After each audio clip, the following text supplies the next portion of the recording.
Hello, I'm Luca Comai, a professor at UC Davis, and this is a lecture on the Meselson and Stahl experiment. The Meselson and Stahl experiment on DNA replication is a great example of a scientific investigation. Once Watson and Crick elucidated the structure of DNA, it became important to understand how it replicates. The double helix structure provides a critical hint. A DNA molecule contemplates its replication through base pairing. That is, if we know the sequence of one DNA strand, we can in theory synthesize the complementary one. But mechanistically, how does it happen? How does a cell duplicate its genome to provide an identical copy to each daughter cell? The story of Meselson and Stahl provides a good example of the process of scientific discovery. A previous discovery poses a question. Scientists come up with an hypothesis, devise and carry out a suitable test, and finally come up with a conclusion. Meselson and Stahl were one of many groups that attempted to solve the problem. They succeeded by dividing the problem into logical parts. Other scientists had defined three possible ways for DNA to replicate: conservative, semiconservative, and dispersive. Let's see what this means. Let's color the original two strands of DNA, making a double-stranded DNA molecule, with dark red and the new DNA in magenta. According to the conservative model, the starting double-stranded DNA molecule is conserved in its original form and a whole new double-stranded DNA molecule is made. In the semi-conservative model, only the original two strands making up the starting double-stranded DNA are left intact, but they are no longer associated with each other. Instead, each is now annealed, that is base paired, to a new DNA strand. Dispersive means that only short, single-stranded segments of the original double-stranded DNA molecule are left intact. After replication, the daughter DNAs are a mosaic of new and old. These are very clear hypotheses.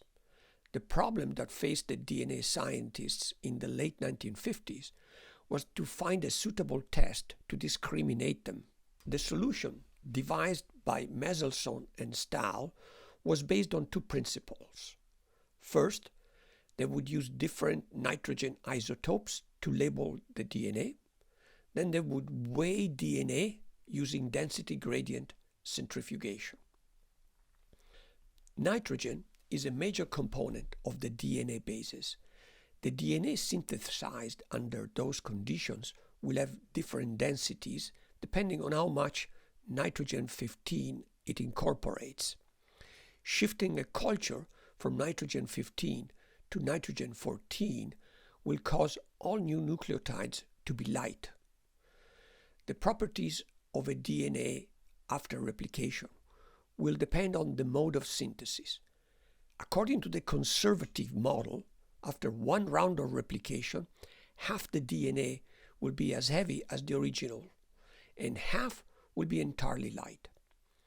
After two rounds, the original DNA is still heavy, while the new is light. According to the semi-conservative model, after one round of replication, all double-stranded DNA is made of one heavy and one light strand, and it will have intermediate density.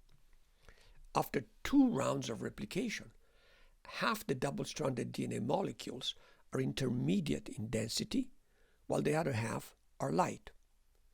According to the dispersive model, after one round of replication, all double-stranded DNA will be of intermediate density, being made of half heavy nucleotides and half light nucleotides.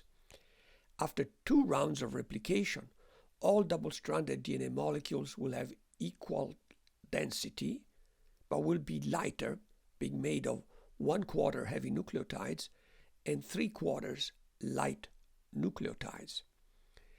In summary, each replication mode yields distinct outcomes. But How does one weigh DNA? One can separate DNA of different densities by centrifugation through a cesium chloride salt gradient. A gradient of this heavy salt is formed in a tube. A solution of DNA is loaded on top of the gradient. The tube is loaded into a centrifuge rotor, which is spun very fast, creating a strong centrifugal force. The DNA will sink through the gradient tube until it reaches the cesium chloride solution of the same density. Heavier DNA will sink further through the gradient because it needs to go further to find the same density as it is made of. After centrifugation, the separated heavy and light DNA can be viewed as bands in the tube. Intermediate density DNA will migrate to corresponding intermediate positions. The experiment proceeded as follows. E. coli, grown on nitrogen 15, was transferred to nitrogen 14 medium. The DNA was sampled and centrifuged at time 0, after one cell division, and after two cell divisions. Let's consider the predictions made by the different models. Under conservative replication, the original heavy DNA is expected, while new DNA is light. However, after one division, all DNA is of intermediate density, ruling out the conservative hypothesis. Both semiconservative and dispersive models are consistent with the observed intermediate density DNA. Under semiconservative replication, after one cell cycle, all DNA is of intermediate density. After two division, they observed half intermediate DNA and half light DNA. This is inconsistent with the dispersive model. According to it, the DNA will always be of a single type whose density decreases progressively as the heavy segments are diluted. Instead, light and intermediate DNAs are consistent with the semi-conservative model. Therefore, the results indicated that semi-conservative replication is most likely the correct mechanism. In conclusion, semi-conservative replication indicated that the two strands acted independently and that each strand templated the synthesis of its own complementary strand. The studies that followed elucidated the mechanism of DNA replication. These findings produced many key advances, including DNA sequencing and the PCR assay used to detect COVID infection.